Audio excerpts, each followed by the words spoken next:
Kisah Raja Pacal Agung, pemahat waktu dari Palengke, tahun 615-683 Masehi. Bagian Prai, anak dari langit dan batu.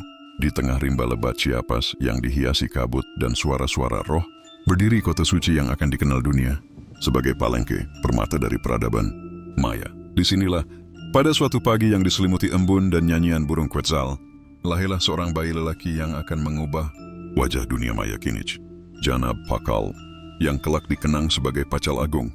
Ia lahir pada tahun 615 Masehi dari rahim Ratu Sakruk, seorang bangsawati kuat dan bijak dari garis darah suci.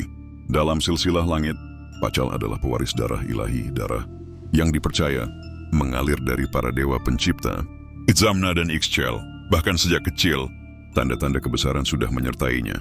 Ia sering menatap langit malam berjam-jam, membaca bintang seperti seorang pendeta tua.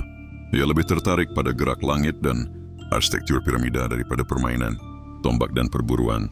Namun masa kecil Pacal tak semata dipenuhi kenyamanan.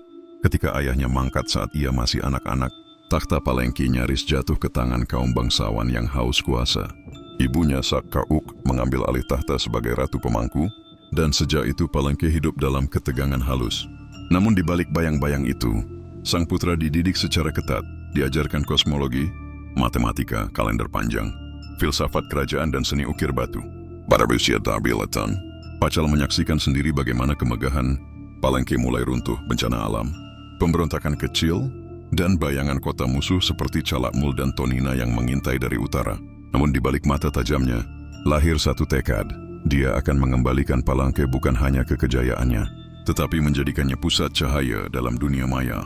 Bagian 2, Raja Muda Tangan dari Matahari. Pada tanggal istimewa dalam kalender Tzolk'in, ketika langit dan bumi selaras, Pacal diangkat sebagai raja pada usia 12 tahun, sebuah upacara yang penuh simbol dan darah. Para imam memercikkan darah dari telinga dan lidah mereka ke api suci, dan nama resminya diukir Kinich Janab Pakal, matahari yang menyebar bunga.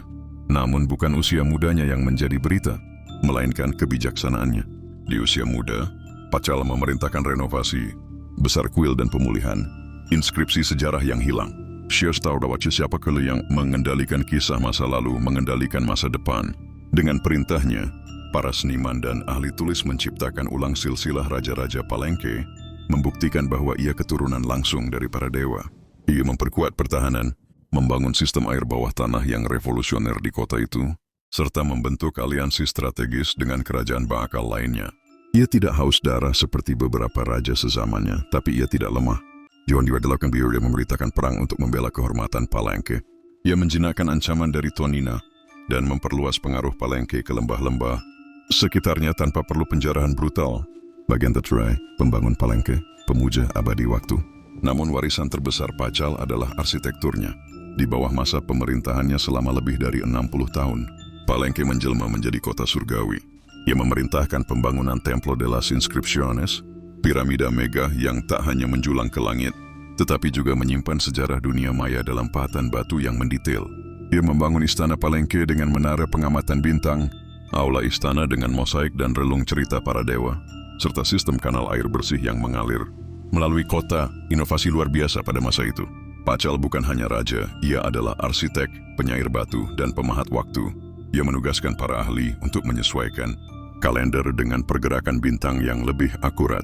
Dan ia sendiri sering turun ke observatorium untuk menyelaraskan upacara dengan fenomena langit. Bagi Pacal, waktu adalah roh hidup. It's a perkaindo bebek maslal, kini, dan masa depan berulang dalam lingkaran abadi. Dan peran raja adalah menjembatani dimensi itu dengan tindakan dan monumen. Bagian Ivy, menuju bintang tidur dalam batu. Pada usia lanjut ketika rambutnya sudah memutih dan tubuhnya melemah oleh waktu, Pacal memikirkan kematian, seperti ia memikirkan kehidupan. Dengan perencanaan sempurna, ia memerintahkan pembangunan makamnya sendiri di dalam Templo de las Inscripciones, sebuah ruang bawah tanah rahasia yang hanya dapat diakses dengan menuruni tangga batu panjang yang tersembunyi.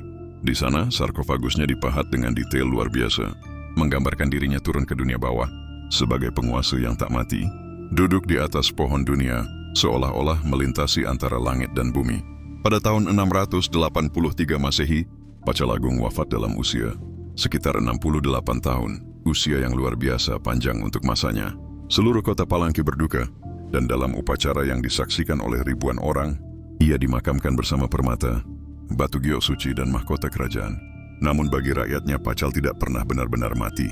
Ia adalah bagian dari bintang, dari waktu, dari batu-batu kuil dan semangat kota.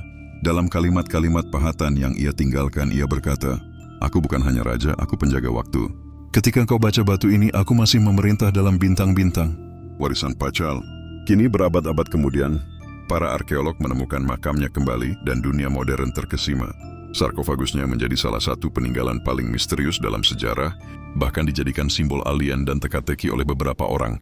Tapi bagi mereka yang mengerti maya, yang tahu puisi batu dan kalender langit, Pacal hanyalah satu hal. Raja yang menulis kisahnya di waktu. Raja yang menjadikan Palengke abadi, Raja Pacal Agung. Bagian V, roh yang berjalan dalam bintang. Warisan raja yang tidak mati. Setelah wafatnya Pacal Agung, Palengke tidak serta-merta runtuh.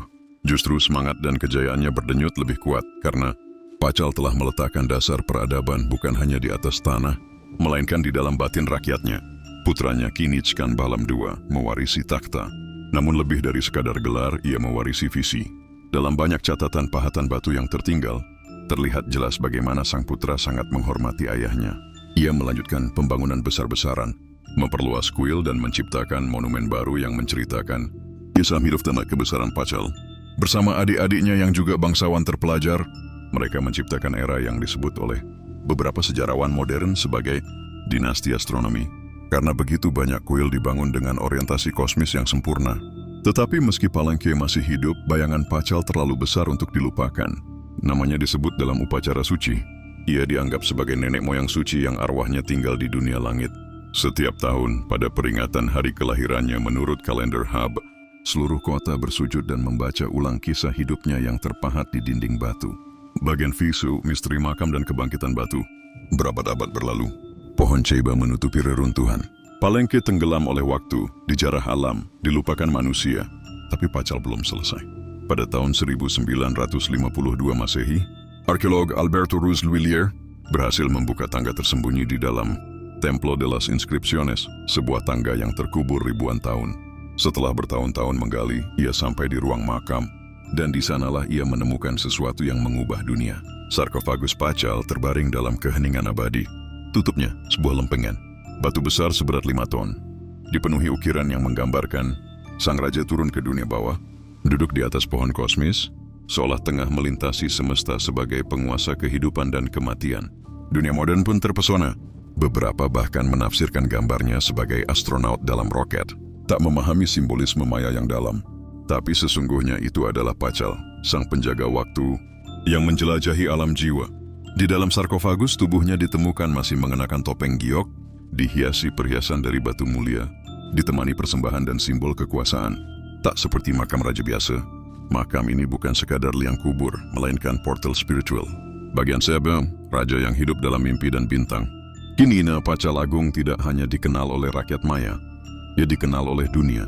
Namanya tercatat dalam buku sejarah, tapi juga dalam hati mereka yang mengagumi kebesaran manusia, yang membangun bukan untuk dirinya sendiri, melainkan untuk peradaban, yang menjelma lambang keabadian. Bukan karena ia menguasai banyak wilayah, tapi karena ia menaklukkan waktu. Rakyat maya percaya bahwa jiwa Pacal masih berjalan.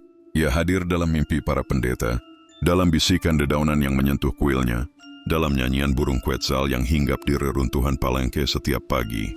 Seorang tetua maya pernah berkata, "Ketika kau berdiri di depan piramida Pacal, dan langit cerah, jangan hanya menatap batu.